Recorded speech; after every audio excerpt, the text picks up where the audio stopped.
So, katong nakarealize ko year 2000. Sige na ko pumalandong. Napabuniyad di ako 2007. Okay, dugay kay makuan man ka man, mabadir man ka kay una imong pamilya. No? Imo ako mga igsoon, mga pastor, pastora, akong papa, pastor, akong mama, diakonisa. So lisod kay nimo disi na mo consider nga sa kay may tabos mong pamilya, mga Katoliko ko. Akong papa di bitter, 40 years na sigbati. Niya karon mga Katoliko ko. Ubuti kay pamilya ani. Niya sa Bible school na diin ko ng eskwela. Ang ako kong classmate sa mga sa Bible school, mga 150 ka nag-eskwela pagka-pastor mo niya, akong classmate. Pwede naman naghana sa Bible school. Sa entire population sa Bible school naman sa Cebu, 400.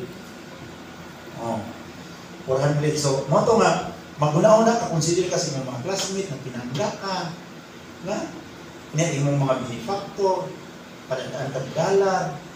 So, maguna-una ka nga, cluster naman ko dito. Mo to, pagka 2006, niya ko sa Ginoo nga, Lord, dili na lang ko mo-atake sa Katoliko, pero mapabilin na ko dili. Mo ta akong desisyon.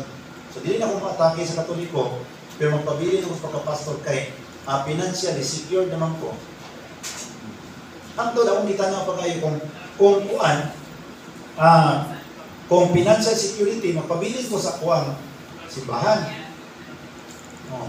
Pero kung moadto ka sa itawag na ito nga kamatuoran, dapat balay ka sa Katoliko, di ba? So mo ito nga, dati na ko pagpamalan itong anak, mga igsuon.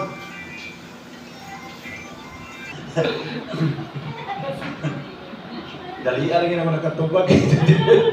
Mga 20 ka miss call ko. Anang kadlawon, bakit nang ito ba? Sa muka sa din niya, kadlawon man siya manawa. Sa US man dito, kaya padala siya $500.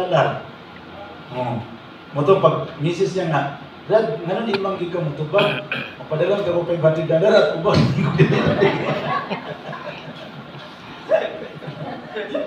Joke na dito. Mo to nga, ang nahitabo, no? So, ni anak ko nga, sige. Yan kani mga debate-debate, mga apologies na, wala ko ni appeal. Kana mga debate ba, kaya ako, ginagino ko personal research, ilong lang ba? Sa diyan ako ang history sa Katoliko, about sa Mama Mary, ano nga, Mother of God, itanong na akong history. Ganaan man din, argumento ang Katoliko. Ano bitaw siya Mother of God? Kaya kung nuingon ka nga Mother of Man siya, maguba ang pagka-Diyos ni Kristo. Inahan sa tao. Niya, ang i-proclaim nila sa Council of Nicaea sa 325 na the divinity of Jesus na si Kristo Diyos. Karon pag-abot sa Council of Ephesus in the year 331, Council of Ephesus, i-question dito kung si Mama Mary is Mother of God or Mother of Man. Niya, mo to ang simbahan na malanong ko ng simbahan sama siya, Theotokos or Christotokos lang siya. So the church was in a very serious contemplation if Mama Mary is just Theotokos or Christotokos, Christ bearer or God bearer. So the council made a decision in line with the previous proclamation that Jesus is God, na Mama Mary is very fitting to call Mama Mary Mother of God kaya niya gipanganak Diyos man. So dito ko nakasabot niya kami, hindi mami mutuan na si Mama Mary Mother of God kay Mother of Man naman din siya. Inahan naman din siya sa tao, din siya inahan sa Diyos. Kaya among nasabtan, kaya di mami maminaw sa, di mami mutuon sa theology sa Katoliko, ang amo ang gitulo sa mga nga, kung mo idawat mo nga si Mama Mary inahan sa Dios, mas powerful pa siya kaysa Dios kay Mama God. Wala mi nakasabot na mas powerful pa di ay inahan sa mayor sa lungsod. Kung ikaw mo ay mayor na nakay inahan, mas powerful di Mama nimo sa ay mas mayor sa lungsod. Wala naman nakuha ang idea ba nga this is to the proclamation of the church is to strengthen the proclamation of the divinity of Jesus. Gipalig-on ang gi-anunso na kamaturan na si Kristo Dios. So i-proclaim sa mamamiri inahan sa Dios. Kaya kung i-proclaim lang inahan sa tao, maguba ang previous proclamation, maguba ang i-proclaim na Dios si Kristo. Kay ang ikadawang proclamation, di mo mag-i-proclaim na si Maria inahan sa tao. So dili ito Dios kung inyo ang i-proclaim. So dito ko naginahinay ko pamalandong anak. Kanya, nakita na ko nga, Mama Mary is a really mysterious God. She is the only woman that entered into the intimate relationship with the Blessed Trinity. Siya lang ang babae nga misulod ngadto sa misteryosong pakipaglambigit sa Santissima Trinidad. Walay babae nga sama sa iyaha. So kini nga babae, palangga kayo sa Blessed Trinity. Naingon ang anghel, nagikahimutan ka sa Ginoo. Sa Luke chapter 1 verse 26 to 36, you have found favor with the Father, with God, and because of that you will conceive and bear a son, and you shall name him Jesus, and the Lord God will give him the throne of David his father, and he will rule in the house of Jacob forever, whose kingdom there will be no end. And Mama Mary answered, how could this be, since I have no husband? The angel said, the Holy Spirit will come upon you, and the power of the Most High will overshadow you. Therefore, the child to be born will be called Holy, the Son of God. So, Mama Mary is a mysterious woman. Nga misulod ngadto sa pagpakipag sandurot, pagpakipag sa relasyon sa Santissima Trinidad. Karon, kung magpadayon ni og panira kay Mama Mary, nga si Mama Mary anak, nga si Mama Mary dili na virgin, kisa may among kontra. Kisa mo react ang Blessed Trinity, di ba? Because you are trying to destroy the dignity of this woman who entered into a mysterious relationship with the Blessed Trinity. Then you are now destroying the dignity of this woman. Kinsa karon ang imong kontra? The Blessed Trinity. So dito ko naka-realize, kung ipadayon ako ang sige panira kay Mama Mary, ang akong pinaka-number 1 na kaaway, ang Santissima Trinidad. Muna ang mga pastor, wala sila spiritual satisfaction sa ilang pag-alagad sa Ginoo. Magsige na lang sila split, magsige na lang sila tupod og laing sikta. Kay nagtuo sila nga kung makatupod sila og ilang kaugalingong simbahan, moabot na maila na makabot ang spiritual satisfaction. No? Bisan ako nagtuo ko katong nagparehistro na ko sa akong simbahan, pure gospel. I believe that when my church is being approved in the government of the Philippines, this is my satisfaction, spiritual satisfaction na maabot na ko ang pinaka-summit sa espirituhanong pangandun. I will reach my spiritual desire. Pero na-approve sa gobyerno, naalang di ako'y bakyo mga kong o ako na-discoveryhan na ang maong bakyong, ang spiritual longing na ipangandoy na ko sa akong kasing-kasing, dili ang pagtukod sa akong sikta, kundi ang pag-ambit sa lawas o dugo ni Kristo diha sa Eucharistia. Because there is a place in our heart that only the body and blood of Jesus can fill. Doon ay dapit sa itong kasing-kasing na ang lawas lang o dugo ni Kristo ang makasatisfy. Dili masatisfy sa imong bana, dili masatisfy sa imong silingan, apan ang makasatisfy niini mao ang tinuod na lawas ug dugo ni Kristo sa Eucharistia. Amen. Moto nga dito ko wag pag-abot ako sa nagtanaw ako dito sa misa. Isudyohan ako ang misa na naamalitan sa Biblia. Pag-ingon nga sa pare nga the Lord be with you, naamali na sa Ruth chapter 4. When Boaz told to his servant, the Lord be with you.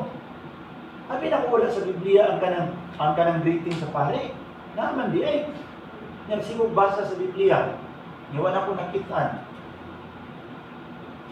Lahin di ko spiritually. Wala na ako nakita ang kabuluhan. Dito ko nagsiko man ang pag-ayo nga kung saan man na ko Lord nga sa simbahang Katoliko adto ko Manila.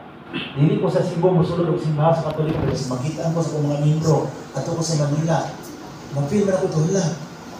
Nindot sa simbahang Katoliko suling kaayo.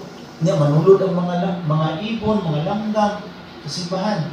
Nga nag-ampo ko dito, Lord, anong sa among simbahan, Lord? Wala nang iipon mo sulod, wala makulubaan man ang mga langgam sa among simbahan. Kaya magsinggit-singgit niyo, hallelujah! Magkuyawan ang mga langgam.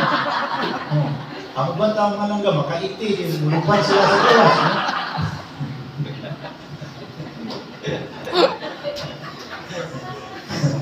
Niya, mag-observe ko dito about the mass. Makita na ko ba akong lunging na tuwali dito? On the night he was betrayed and entered willingly to his passion. He took the bread and gave it them. Give it to his disciples, saying, take it all of you. This is my body. Naman niya akong ipakita. Behold, the Lamb of God who takes away the sins of the world. Awa niya ang kordero sa Diyos na nagabwagtang iniganan sa palit. Wala mong matangaan. Naman niya akong ipakita. Behold, the Lamb of God who takes away the sins of the world. Tutok yung ko, anak. Tanaw ako sa mga Katoliko, nagdungo-dungo ng mga Katoliko, anak. Nagtanaw sa ilang tiin. Wag maday kong makamanikyur, anito yun.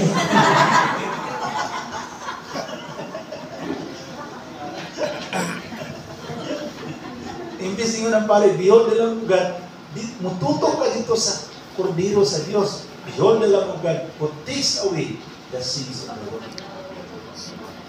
Di mo ito nga, nakita na ko ang Juan. Di balik uli na ko sa Cebu.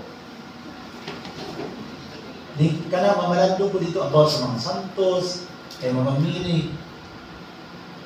Mga bati din ako mga, di nabasa-basa kong mga libro. Nabay pastor sa Pilipinas, dili na nagkatoliko. Among yun. Delikado ni bro ako may sa kay may tabo ng panig magkatoliko ko, mawa man gid ay pastor sa Pilipinas na nagkatoliko. So grabe akong struggle. Magabi, magkatoliko ba ko dili. Nangutan ako nabay pastor sa Katoliko, nabay pastor sa Pilipinas na Katoliko, wala gyud.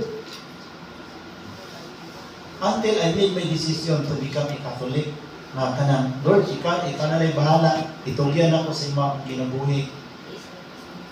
Yan ang amo, Lord, i-guide ko ang tao nga, mag-guide ko ito sa panig. Nya kay, atong panahon na, kay naman ko yung kinder school sa among simbahan sa Cebu.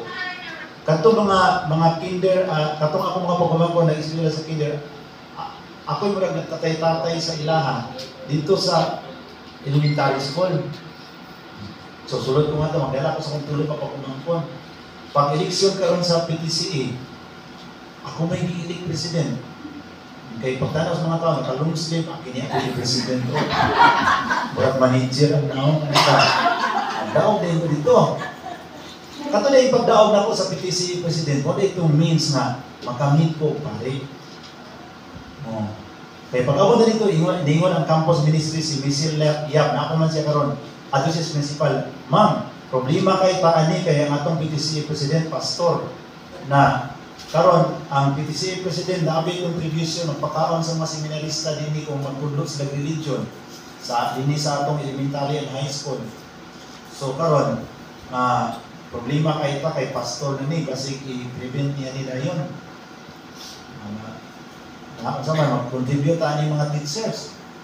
Ana sa minimili ka na sa istoryahan ng pastor moabot na ron.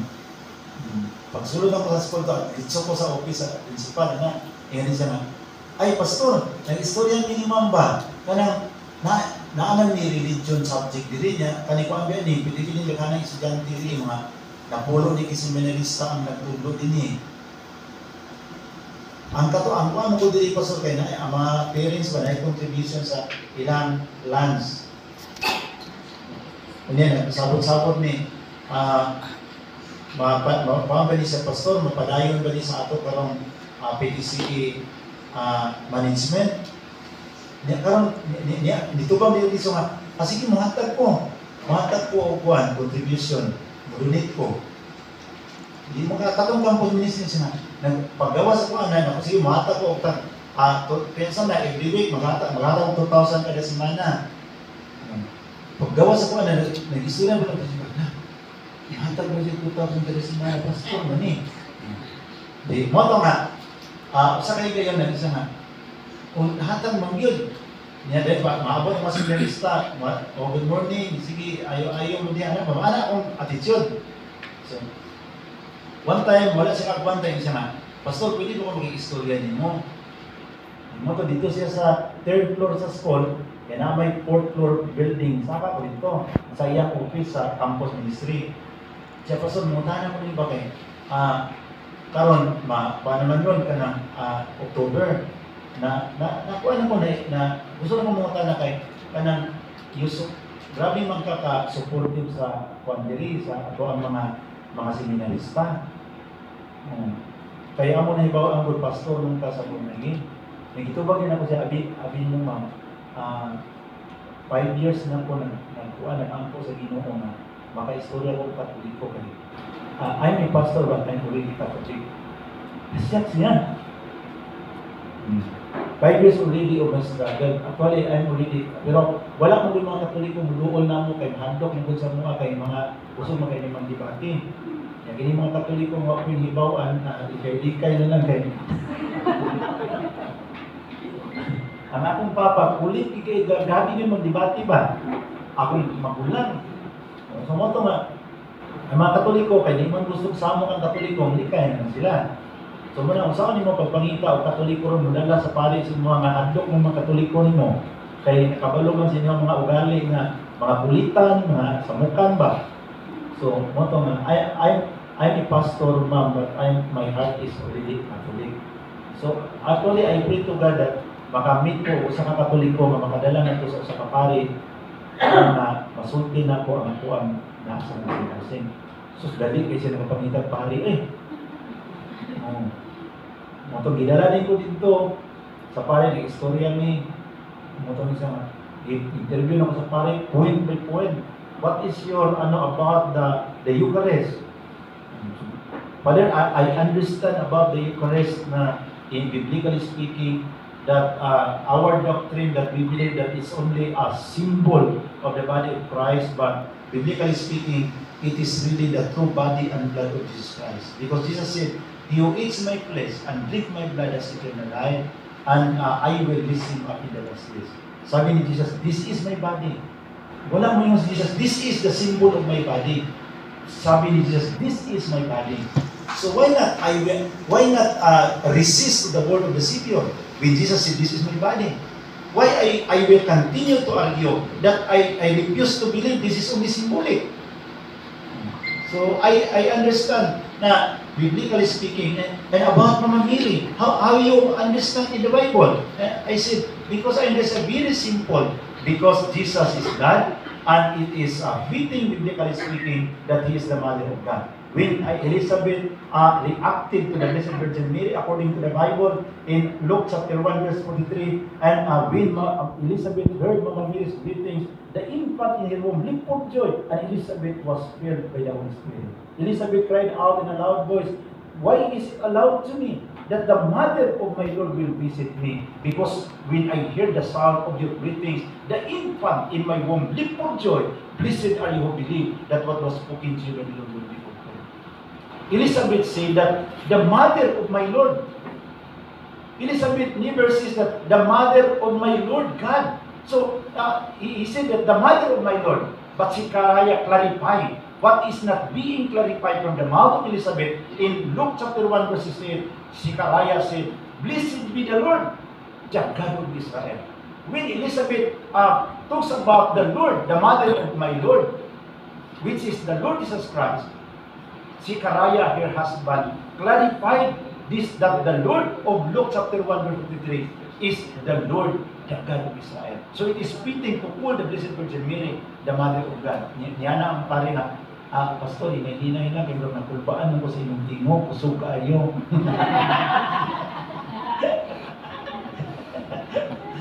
And then, angtod na, we met with Cardinal Vidal, sa pista sa Santo Tomas de Villanueva. Then we talk with Cardinal Vidal, na nakita na kong iyang simplicity ba.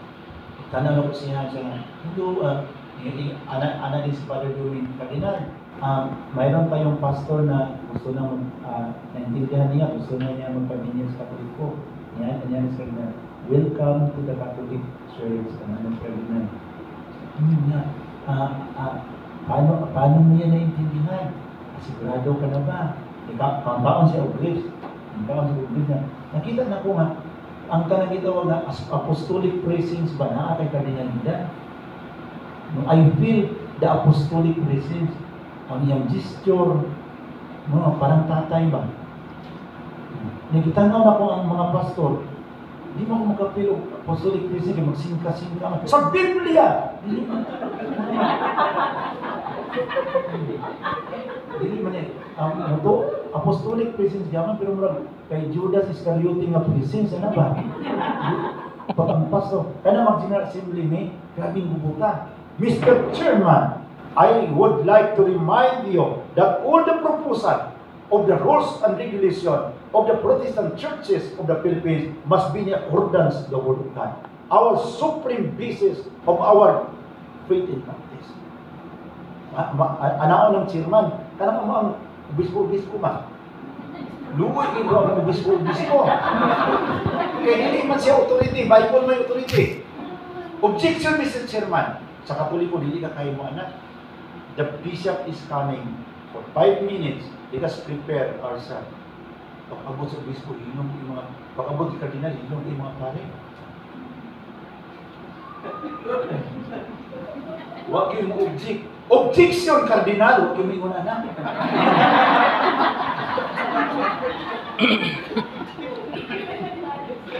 Nagwalis ka ng bidan. Sa mga pari ba, naminaw ko sa yung walid, Mr. Bidan na, did you not know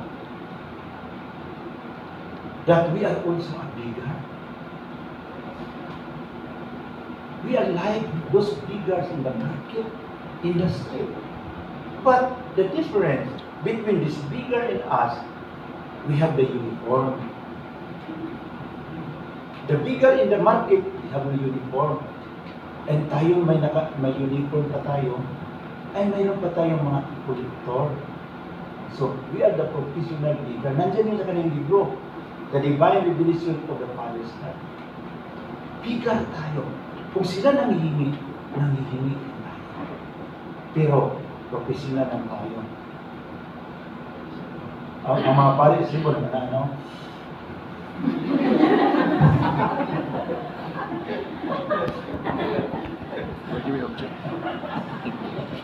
Kaya, huwag ninyong imaliit ang mga fisherman na pupunta sa inyong mga parokya.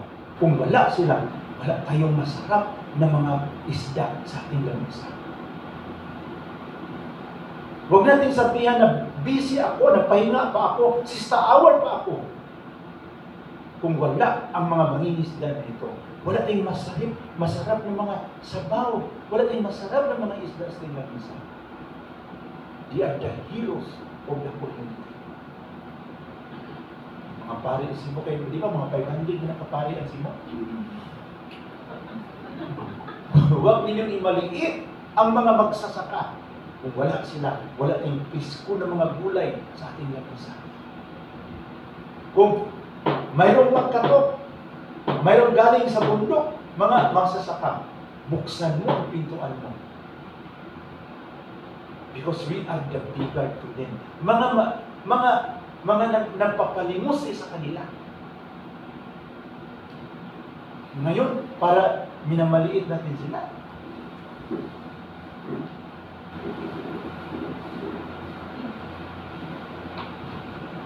Naka-uniform lang tayo.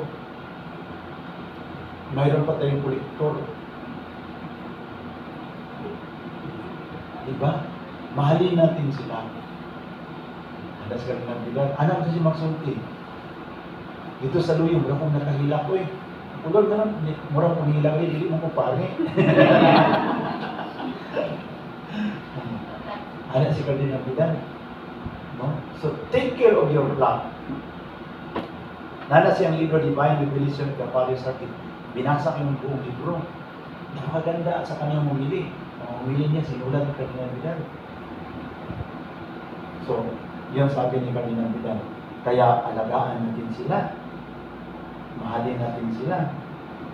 Kung wala sila, wala tayong masarap ng mga isda at masarap ng mga gulay.